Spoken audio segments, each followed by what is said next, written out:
As Fanboy 3 with Bananarama back in 1982 once sung, "The lunatics are taking over the asylum." You don't believe me? Check this out.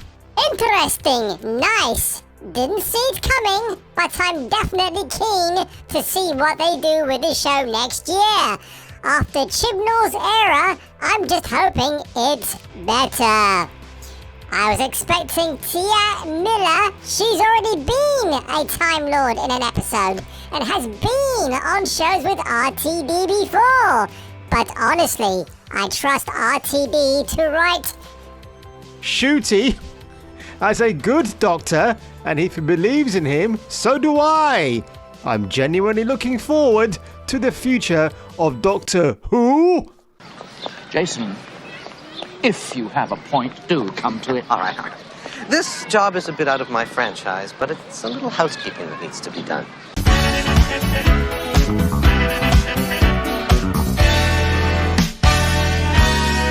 So this was recorded at the BAFTA Awards this year. I think it was actually in May, according to this, May the 8th. So it's about 2 days ago. Actually, 1 day ago. Wow, I'm losing track of time here, ladies and gentlemen. So Shooty Gatwa, I called him Nakuti because I'm an imbecile. So, I wasn't to know that. Now, I'm going to play excerpt from this red carpet interview. Now, I know HVB has done a very awesome video about this. I'm going to echo some of their points, but just phrase it in my own way. The first thing I'm going to say, this is absolutely cringe. Who on earth dresses like this for a red carpet event? Can someone please answer that question? I know it's 2022. I know this is how the young ones like to dress, but what's happened to the days of wearing a tuxedo, having your hair perfectly formed, having a beautiful babe or a bloke by your side, and stepping on that red carpet? Now, back in the mid-noughties, I used to attend such events as a +1, and I used to make the effort. Now, whether you got a gym body or not, it is no excuse to dress like this. What on earth? Whoever the fashion designer is, just sue them now. And Shooty, go to Savile Row and buy some proper clothes, mate. Oh, here we go. The Cringe Fest is about to begin.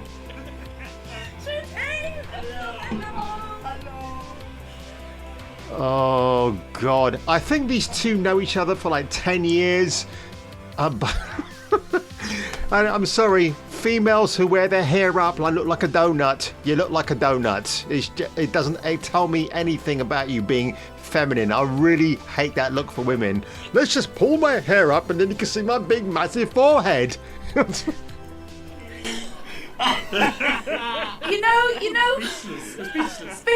You know what? I feel like sometimes you hear the news, you see the news, and it's like, yeah, that's a thing that's happening to someone. But this really, I felt it in my stomach when I saw.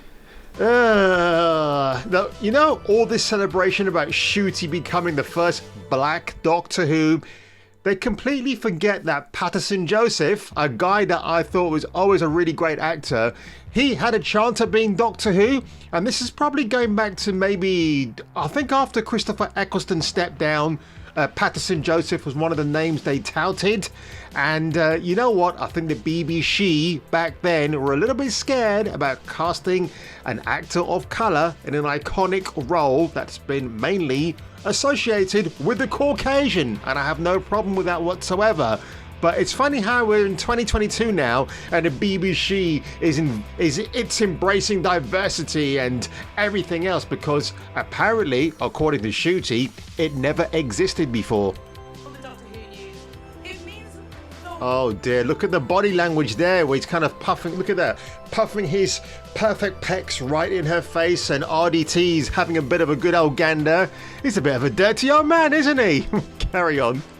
Put your tits away. We don't want to see them. Thanks. It's really celebratory because TV has meant more than ever, I think, over the last year, the last couple of years. What has it meant to you? I have just loved seeing the strides taken in terms of representation, and I think there's a lot more that we can do. There's a lot being done. Yeah, there's a lot of wonderful things being done. Oh, seems a bit intimate there. And oh, I really hate that take. I haven't seen any evidence of any diversity and any inclusion in any TV shows in the last couple of years. Now, while I'm talking over this, folks, I'm going to give you a quick few examples of diverse TV shows, not just from here, but also from America. In fact, I think America has always had more diversity and equality in their TV shows. Obviously, Doctor Who, going back many, many years, you do see people of color and diversity within the episodes.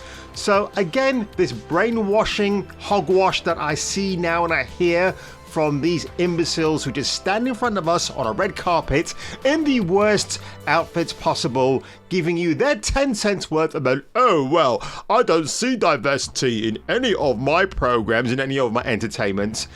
Russell T Davies, I did a little message for you, dude. Just give us something entertaining. But at this stage, I think it's right to call Doctor Who, this version, Doctor Woke, because definitely it seems to be veering in that direction. Let's just play a little bit more before I decide to hang myself.